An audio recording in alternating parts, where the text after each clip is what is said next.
Now, going back to our top story, the Western Cape is still experiencing wet conditions after heavy rain, and NGOs have been assisting local authorities in providing aid to those in need. An estimated 7,000 people are being assisted. Let's now speak to Ali Sablay of Gift of the Givers, who is in Cape Town. Ali, thank you so much for your time and for joining us this evening. So, quite an extensive operation, I can believe. Maybe just give us an update as to what the current status is with regards to the mop-up operation.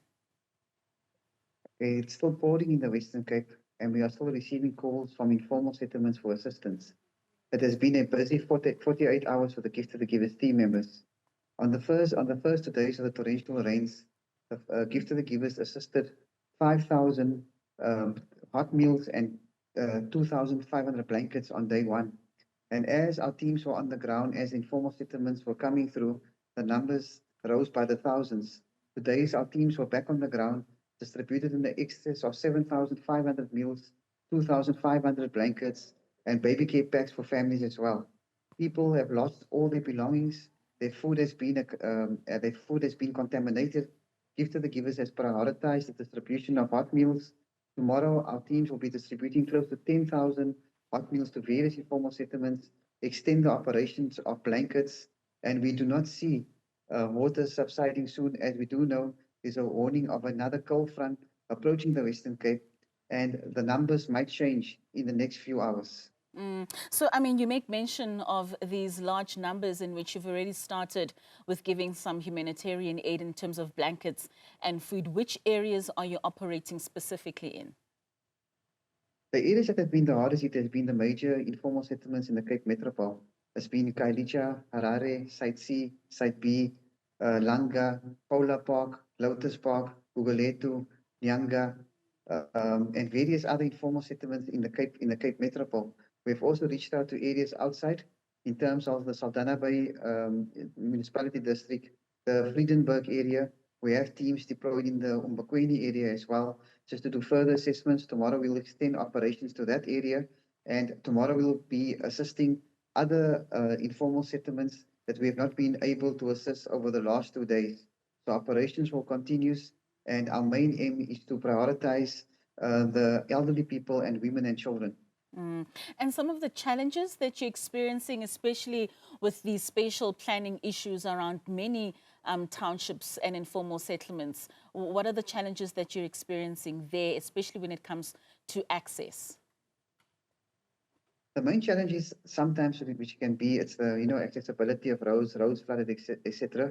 But we are working very closely with all the local disaster risk management teams, the Western Cape disaster risk management teams.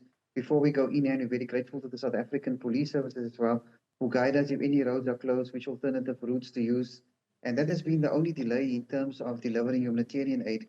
Then the other aspect is, as the numbers of those affected increase, suppliers cannot meet the demand.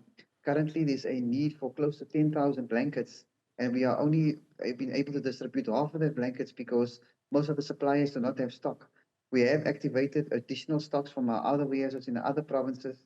But in the meantime, we will continue distributing hot meals. As we know, there are many chronic medication persons. There are elderly people that's been moved to a hall in Kailicha as well. They've reached out to us in terms of basic hygiene items, toiletries, clean drinking water. Areas such as Middle Post and Saldanha, we had to take in some water as well because some of the water has been also contaminated. There was no drinking water available. So our humanitarian operation will be of a huge extent, as it's already at a huge extent in the major informal settlements. But we are monitoring the situations in other parts. We do know we have a team already on standby in the Garden Route in case anything happens on that side. I mean, Ellie, we've just come out of the crisis in the Eastern Cape with regards to those floods and the number of people that have lost their lives in that area. And we know that Gift of the Givers was also on the ground in that situation as well. What would you say are some of the lessons that you learned from the Eastern Cape that are making efforts now in the Western Cape a lot more easier to navigate? Our teams are still in the Eastern Cape. We have a team full-time deployed in the Umtata and Butterworth area. As we know, there are still some families in shelters and in halls. We could not leave them like that. Gift of the Givers are seeing daily to their basic needs in terms of hot meals, clean drinking water, and their other humanitarian needs. You know, the Umtata floods, or the Eastern Cape floods, was of a much wider scale. As we know, they had a level 9 weather warning. But what we can take from all the major disasters which was created in 2 years ago and the Umtata one is for people to take heed and not build on floodline areas along the riverbank, along dam walls, because when a slightest rain come down, they will be the first to be hit. As we see, there's many areas in the Western Cape that's built on wetlands, and the slightest of rain, the water rises quite rapidly, flooding people's homes, destroying everything. So we hope people, and you know, Western Cape itself had its biggest rainfall in history last year, where over 200,000 people were affected. So we do know people saying they got nowhere else to go to, but we hope that, you know, the winter months just started now. Last year, if you look when the rain really comes down, it's between the July and the August period. And that's where we are quite scared of the numbers rising again. So we are hoping families take note of not building, or communities take note of not building on wetlands and along the riverbanks or low-lying areas, because it's clear you're going to suffer damages, and you might be loss of life as well. And how effective are the collaborations between NGOs and the local authorities? I mean, you spoke about how police are able to help you navigate some of the roads which are closed, but just how are those relations working in ensuring that your assistance is quite effective?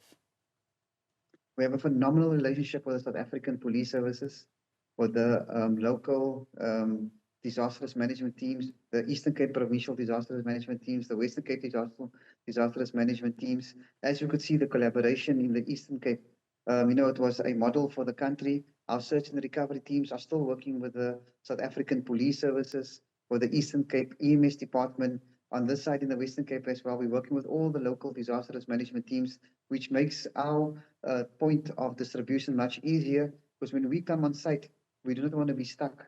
They should clear out the way for us, prepare the communities for us, and that's where coming, working with community leaders, traditional leaders, and councillors is also very important as well, as they are normally the first persons to go to in this community in terms of authority. Lastly, Ali, I mean, you mentioned that we are predicting more rain to still pour into Cape Town. What advice would you have for people? I mean, you spoke about not building on flood lines, but those that are now in Cape Town that are possibly facing more floods this coming weekend, what advice would you have for them? If you don't have to be on the road, stay at home. The roads are extremely wet, and especially for mothers with children, do not let your children play near a river, near a dam. As we saw last year, tragic incidents where children were playing near a river or dam, underestimating how deep it was, and we had many people drowning.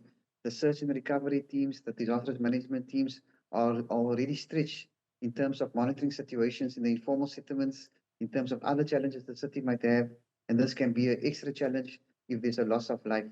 So we are pleading to parents, and especially the motorists, stay off the road, watch your children, and take the necessary care. All right, Ali Sablay, thank you so much for your time and for the work that you continue to do in these regions. Thank you for speaking to us this evening.